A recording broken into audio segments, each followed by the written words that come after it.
Welcome to the Unlist. This is part 2 of my double episode concerning Yves Saint Laurent. I couldn't fit all this information into one episode, so if you want to know the synopsis, go back and watch part 1, where I give an overview of what both these episodes are about back to back. The first part is really about the rise of the house, and then this part is about the plateauing and subsequent fall of the house. So last we left off, we were talking about Kouros and how it was kind of the final really big artistic challenging fragrance from the house. It was very animalic, a ceremony of contrast between bright soapy notes and very raunchy sexed up animal notes, almost like night and day merged together. And Pierre Bourdon very famously talked about how he did not like working on the fragrance because the evaluator kept asking to increase the musk quotient, which in his opinion destroyed the balance he was trying to achieve in the fragrance, trying to follow the brief effectively. And the evaluator kept saying, no, we need more musk, we need it stinkier, we need it raunchier. So he kept doing that, and then eventually, in his opinion, it destroyed the fragrance, but it's what the client wanted, so that's what the client got. And that explains why those early Charles of the Ritz and Squib bottles of Kouros, the ones that all the vintage hounds lust after, it explains why they are so much muskier than anything from the 90s on forward. And it's not because something was lightened up to make it cheaper, it's because Bourdon was given the ability to actually revisit and edit his fragrance, and he eventually brought it more in line with what he wanted all along. So bear that in mind when you're digging into older bottles of that scent, that if you go all the way back to the beginning, you're actually not getting what the perfumer had intended. You're getting what the evaluator effectively demanded of him. So Kouros was a big to-do. Yves Saint Laurent blew a lot of money on the advertising of that fragrance. Very sex-dripped, almost homoerotic ads, a lot of chests and ripped abs and sweaty bodies and stuff. A lot of phallic symbolism with the bottles too, and the way they were arranged, and the tight pants and showing off butts and all that stuff. Really great stuff in my opinion, but not everyone's cup of tea, I understand. Also, there was a big party thrown in celebration of that fragrance, and Pierre Bourdon was allowed to attend that party, actually.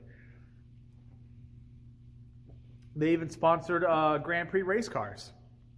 And to celebrate that, they released some small die-cast models of those race cars with bottles of Kouros. So there's a certain gift set out there from the mid-'80s where you can buy Kouros that comes with basically a toy car replica of the Grand Prix race cars that were driven in, I think, Le Mans or several other events of that time period. Now, after the success of Kouros, the house's own designs began to suffer because we're moving into the 80s, and suddenly all of the androgynous appeal of Yves Saint Laurent was undone by the changing of taste. Now guys had big hair and tight pants, and women had geometric shapes and big shoulder pads. So androgyny kind of became the norm, It was no longer scandalous like it was in the 70s. So a woman wearing a tuxedo or a smoker's jacket, like how Annie Lennox used to wear white suits when she came out on stage for Eurythmics, that was just normal. That wasn't weird anymore. And so he lost his edge fashion-wise because now he was just doing what basically everyone else was doing. So he turned to strengthen the accessories, the ready-to-wear, and the cosmetics.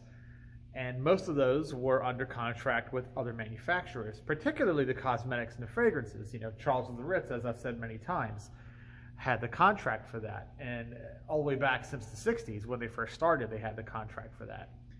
By the 80s, though, Charles of the Ritz was starting to not do so well financially. So Yves Saint Laurent saw an opportunity to bring it all in-house by buying out their distributor, which seems like a good idea, but in the long run, it actually meant that they also inherited all of their responsibilities and also bought all their debt, too. They sold off a lot of the drugstore properties to other brands like Revlon. They really only kept the designer portfolio. So for a while, YSL was actually responsible for manufacturing fragrances for other houses. They literally went from just being a fashion house to being a corporation with a corporate structure.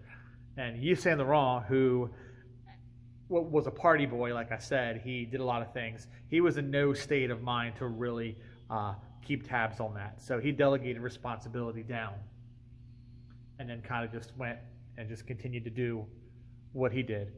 And that, of course, meant that while the cats were away, the mice could play, and a lot of bad things happened that lost the company money and ultimately caused the house to go into the red, which is why Gucci Group bought them in the late 90s to save them from going bankrupt completely.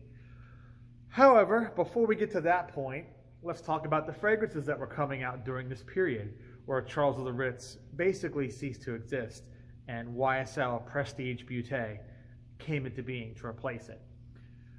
We saw some very conventional fragrances, high quality, yes. Vintage enthusiasts love these fragrances, and I like them too, but they don't really hold a candle to what came before in the 60s, 70s, early 80s. Stuff like, Champagne, aka Yves. I'll explain that in a second.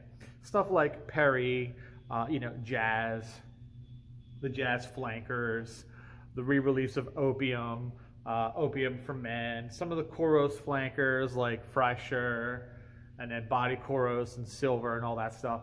These things came out in the interim, and they're all good, solid fragrances. Champagne was a sheep, okay, and very conventional for the 80s.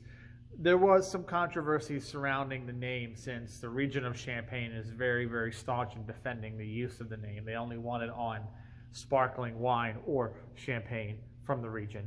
If anyone else uses the name, they get sued into oblivion. So eventually the champagne fragrance was changed to just be called Yves. For a while it had no name, and then it got a new name. Perry is another sort of ambery, sweet, floral sheep, not all that exciting. Jazz was a conservative men's fragrance, basically made as a knee-jerk response to some backlash that Kouros had faced. The homoerotic ads and everything, and how sweaty and musky it was. It just wasn't going to be every guy's cup of tea, especially not really conservative guys that, they didn't want to send that kind of signal out into the world. So the idea was, let's create a fragrance for them, and thus they got Jazz, which was really an expansion upon some themes that had pre-existed. Stuff like Zino Davidoff had brought back the traditional fougere. So Jazz was basically that without the musk. It was more based around spices and aromatics, sandalwood, more of a semi-oriental fougere. And it's a good, competent fragrance. It was basically peers with stuff like Tiffany for Men, Chanel Pour Monsieur, Eau de Toilette Concentré, Guerlain Heritage, Bois de Portugal, things like that. Nicolai, New York, they all kind of are in the same ballpark. Ralph Lauren Safari, Pasha by Cartier, all of those things are kind of in the same neck of the woods as Jazz, which means it had a lot of competition, and therefore Jazz was not special. Very good fragrance. Jean-Francois Latty did a good job with that fragrance, but it's just not special. Not special. Not special. The original bottle with the plastic, that's cool, but the fragrance, not special. Kouros Frischer would come out next, and it was a lighter, fresher Kouros. A lot of people like that fragrance too. I do like it, but also, once again, not special. Okay. Then we move into the 90s, a little bit further. We would see Jazz Prestige, which was basically a gussied up, stronger version of Jazz. Had a little more fruitiness to it, a little more wood. I guess it was trying to be upmarket because it was sold at a higher price point and was more concentrated. A lot of folks prefer it over the original. I can understand why. But again, it was going up against Pasha and some other things. It's going up against La Ligue Pour Homme. Things like that were still entering the market in the 90s. So once more, let's say it again. Let's say it together. Not special. Not special. High quality, yes. Good perfumers, yes. So Pasha was composed by 3 perfumers, Mark Buxton, Alan Verjus, and Jacques Cavalier. Well, Jacques Cavalier was pulled away, and he made Jazz Prestige, kind of aping his own work at that point. But you know what? It worked. It was good. Then we saw a relaunch of Opium because YSL was getting desperate, okay? all of their new ideas are being rejected, so they decided to resurrect an old idea and just relaunch opium in a different bottle. And then, of course, that opened up opportunity to make a men's counterpart to it, a fragrance that was, by 1995, like 18 years old. Finally getting a men's counterpart. And that fragrance, Opium Pour Homme, was also really good. It didn't really have much in common with the women's version of opium, to be honest. It's more of a Tolu balsam, yeah, not blossom, what the hell am I saying? Tolu balsam fragrance with a focus on black currant, geranium, and a little bit of sandalwood. It has a heavy patchouli element as well, but it's not a real green camphor kind of patchouli. It's more of that woodier, sort of oily, chocolatey patchouli, mixed in with the black currant bud and the geranium and the Tolu balsam, not blossom. Wow, it's really special there. But, you know, again, good fragrance, solid. It had a regular and a eau de parfum variant, but not special. Just not special, okay? And of course, by that point, YSL was in trouble. So here comes Gucci Group to come save the day. Tom Ford got put in charge of the ready-to-wear, which really angered Yves Saint Laurent because he didn't like losing control over anything, even though he kind of had no choice. He had to sell the business, okay? You take what's given to you when you're cashing out. That's just how it works. When you cash out, that's it. So he was allowed to stay on and do his couture, which he did. But him and Tom Ford were kind of butting heads, which made Tom Ford upset because Tom Ford was actually a big fan of YSL. He was an influence to him. So he met his hero, and his hero hated him. So imagine how that must make you feel, right? Not real good, huh? But we got some really interesting perfumes out of that deal. Most of those were also not special, but at very least they were different from what else was out at the time. You know, Tom Ford has always had a big thing for anachronism, for taking old styles and putting new twists on them. And he did that with New, which was kind of another floral chypre exercise, but in the late 90s when that sort of thing was kind of going away. And then he brought woody ambers back into the fold. Woody ambers were more popular in the 70s when they were actually wood and actually amber and not the chemicals. So, you know, like Z14 is basically a woody amber, right? But with real wood and real amber. Well, he tried to bring the woody amber style back with modern aroma chemicals. And that's why we got M7, which was advertised as an oud fragrance, I know, but hear me out. It's more of a woody amber than it is an oud fragrance. You can think what you want, that's fine. But to me, M7 is a woody amber. And the oud was kind of just a buzzword. It was a buzzword to get people to pay attention to the fragrance. Alberto Morillas worked on it. Jacques Cavalier once again worked on it. It was good, it was okay, but it is what it is. Then Rive Gauche. Rive Gauche got a resurrection, just like opium did. And a lot of money, from what I recall, was spent on that fragrance to maintain it after IFRA regulations would have made it impossible. So you got to give Tom Ford some credit. He pulled out all the stops to make sure that we can still enjoy Rive Gauche today without buying a really overpriced old bottle from the 70s. And he took the work that was done by Jacques Polge and Michael High and brought in some new perfumers to, again, save that formula. And then we got a men's counterpart out of it too. We got Rive Gauche Pour Homme, which came out that same year, 2003. I kind of feel like the men's version of the fragrance was more significant than the women's in regards to the Tom Ford era, because he created a very throwback 1950s style fougere with a heavy shaving cream element. A lot of anise and patchouli and creamy tones. Clove was in that fragrance. It smelled like a can of Barbasol, right? And you got a regular version, a light version, and an intense version for both the men's and the women's. There were 6 Rive Gauche options in 2003. And well, nobody really wanted that because everybody wanted fresh fruity stuff. So that also crashed and burned. As you know, Tom Ford walked away. He was close to getting fired, but he just took his money and he walked away, formed his own house in 2005, and then YSL was in free fall. Gucci Group became Gucci PPR. Gucci PPR became Kering. And then Kering took the entire fragrance and cosmetics business and literally sold it to L'Oreal, which is a mistake that we are still suffering through today. Okay. Meanwhile, Yves Saint Laurent himself retired because he had watched his whole house crumble to the ground, basically. So he was done. He retired. However, in 2006, he did didn't really control, but he just kind of observed the creation of one final fragrance on the men's side. Other things that came out that time period, like cinema, he had no input into. But he did come back to oversee the creation of L'Homme, 2006.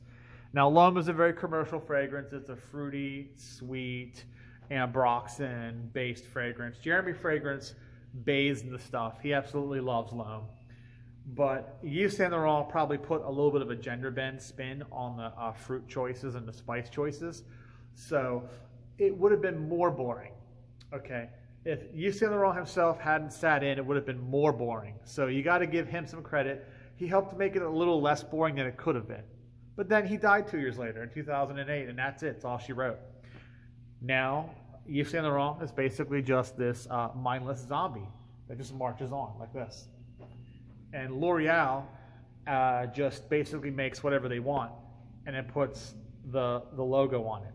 So when you smell a modern day Yves Saint Laurent fragrance, when you smell a modern day YSL, you're just smelling a L'Oreal fragrance. You're not really smelling a YSL fragrance. There's no challenge, no forward thinking, no futurism, nothing to ruffle anyone's feathers, no risks taken, no personality whatsoever, just endless, completely mundane, inane, insane, insipid, flanker after fruity, after sweet, after fresh, after just blah, mindlessly, endlessly. We are Legion, and we all smell terrible, okay? That's where we are now.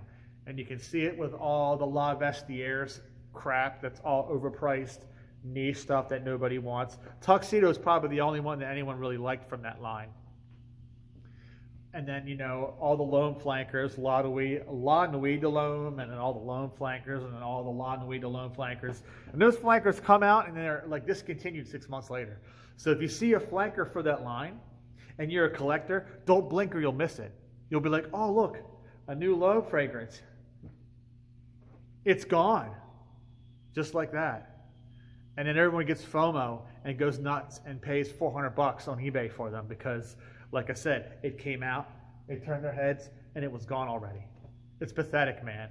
It's like, you know, it's like watching lemmings running over a cliff. That's exactly what it is.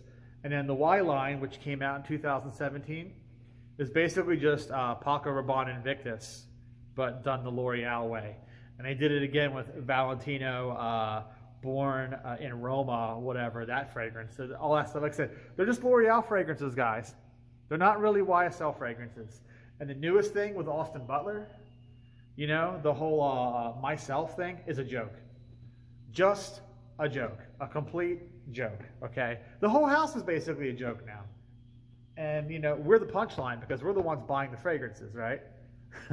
That's just how that cookie crumbles, sadly. And, you know, it's unfortunate, but it's the way it is and the way it will be until L'Oreal sells the house back to Kering or just puts the name out the pasture and then lets the rights lapse so someone else can buy it, whatever, and then start it up again, you know, make another zombie house. Who knows what's going to happen? I honestly don't care anymore. I've got all the things I want from them, and then I still smell the new ones that come out, but I don't have any hope. Well, that's it, guys. That is the rise and fall of Yves Saint Laurent. Hopefully you've been entertained and learned something. A lot of details I left out. Some of the flankers, like Live Jazz, I also left out. There's a lot of fragrances, guys. You know, just a lot of fragrances from this brand. But this has been the Unlist, and I'll catch you next time.